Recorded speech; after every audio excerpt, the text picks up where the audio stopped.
Corona سے سب سے زیادہ متاثر ہونے والے ملکوں میں امریکہ سر فہرست ہے، جبکہ برازیل دوسرے نمبر پر آ گیا ہے۔ پاکستان کے صوبہ خیبر پختونخوا میں کورونا سے گزشتہ 24 گھنٹوں کے دوران مزید 10 افراد جاں بحق ہو گئے ہیں۔ صوبے میں کورونا سے ہونے والی مجموعی ہلاکتیں اب 408 ہو گئی ہیں، جو ملک بھر میں سب سے زیادہ ہیں۔ پشاور میں کورونا کے باعث اب تک 235 افراد جاں بحق ہو چکے ہیں۔ صوبے میں ڈاکٹرز اور پیرامیڈیکل اسٹاف کے اراکین بھی وائرس کے شکار ہوئے ہیں۔ پشاور کے لیڈی ریڈنگ ہسپتال کے کئی سینئر ڈاکٹروں نے ملازمتوں سے بھی استعفی دے دیا ہے۔ پاکستان کے زیر انتظام کشمیر کے حکام کا کہنا ہے کہ گزشتہ 24 گھنٹوں کے دوران کورونا سے مزید 2 افراد کی وفات ہوئی ہے۔ پاکستانی کشمیر میں اب تک کورونا سے مرنے والوں کی تعداد 4 ہو گئی ہے۔ مظفر آباد میں آئسولیشن وارڈ میں زیر علاج ایک خاتون، جبکہ میرپور میں ایک شخص کورونا کے باعث فوت ہو گیا ہے۔ پاکستانی کشمیر میں کورونا سے متاثر ہونے والوں کی تعداد 211 ہو گئی ہے۔ اب تک 100 کے قریب افراد صحت یاب ہو چکے ہیں۔ مشرق وسطی کے مختلف ملکوں میں کورونا وائرس کا پھیلاؤ روکنے کے لیے عائد پابندیوں میں نرمی کا آغاز ہو گیا ہے۔ شام، فلسطین اور ایران میں پابندیاں نرم کر دی گئی ہیں، جبکہ سعودی عرب رواں ہفتے سے نرمی کرے گا۔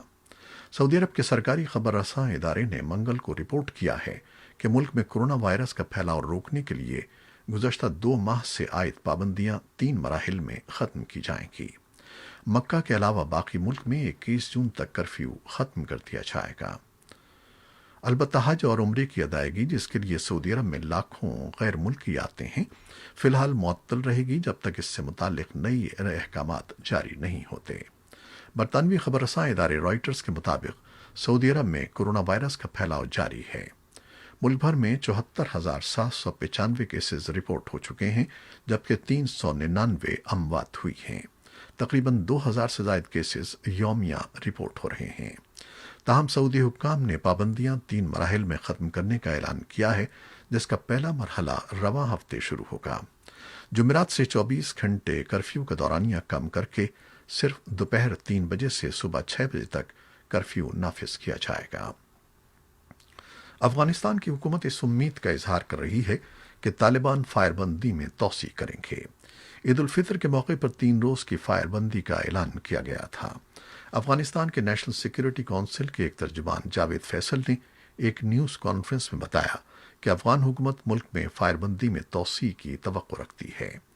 انہوں نے کہا کہ ہم فائر بندی کو جاری رکھنے کے لیے تیار ہیں اور ہمیں توقع ہے کہ فائر بندی جاری رہے اور قیدیوں کی رہائی کا عمل پیش ہو اور جلدی سے جلدی بین الاقوامی مذاکرات کا آغاز ہو۔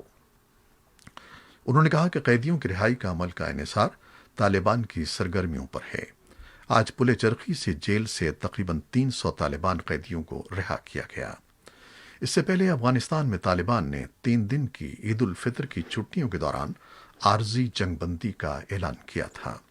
امریکہ نے اسے امن کی کوششوں کو آگے بڑھانے کے لیے اہم موقع قرار دیتے ہوئے اس کا خیر مقدم کیا ہے۔ نامہ نگار ایاز گل نے اپنی رپورٹ میں بتایا ہے کہ افغان صدر اشرف غنی نے عید کی تقریبات کے دوران عارضی جنگ بندی کا اپنی فوجوں کو حکم دے کر طالبان کے اقدام کا فوری جواب دیا ہے۔ تاہم اسلامک گروپ نے اپنے عسکریت پسندوں کو حکم دیا ہے کہ اگر ان پر حملہ کیا جائے تو وہ اس کا مناسب جواب دیں۔ طالبان اور افغان حکومت کے ان اقدامات کے بارے میں افغانستان کے لیے امریکہ کے خصوصی ایلچی زالمے خلیل زاد نے کہا ہے کہ امن کے لیے یہ ایک بڑا موقع ہے اور اسے ضائع نہیں کیا جانا چاہیے۔ امریکہ اس بارے میں مدد کے لیے اپنے حصے کا کام کرے گا۔ اقوام متحدہ کے سیکرٹری جنرل کے ترجمان اسٹیفان ڈوجارک نے ایک بیان میں کہا ہے کہ سیکرٹری جنرل تمام فریقوں پر زور دیتے ہیں کہ امن کے مقصد کے لیے اس موقع کو ضائع نہ ہونے دیں۔ عالمی ادارے صحت WHO نے کورونا وائرس کے علاج کے لیے صدر ڈونلڈ ٹرمپ کی تجویز کردہ دفعہ ہائیڈروکسی کلوروکوین کے ٹرائلز فوری طور پر روکنے کا فیصلہ کیا ہے۔ WHO نے پیر کو کہا ہے کہ دوا کے استعمال سے شرح اموات میں اضافے کے شواہد ملے ہیں، اس لیے وہ اس کے ٹرائلز فوری طور پر روک رہے ہیں۔ WHO کے سربراہ ٹیڈروس ایڈھنم نے کہا ہے کہ عالمی ادارے صحت نے کورونا کے مریضوں کے لیے دوا کے استعمال پر اس وقت تک عارضی پابندی لگائی ہے جب تک اس کے اثرات سے متعلق ڈیٹا کی چھان بین مکمل نہ ہو جائے۔ WHO کے اعلان کے بعد وزیر اعظم پاکستان کے معاون خصوصی برائے صحت ڈاکٹر ظفر مرزا نے بھی دوا کے کلینکل ٹرائلز روکنے کا اعلان کیا ہے۔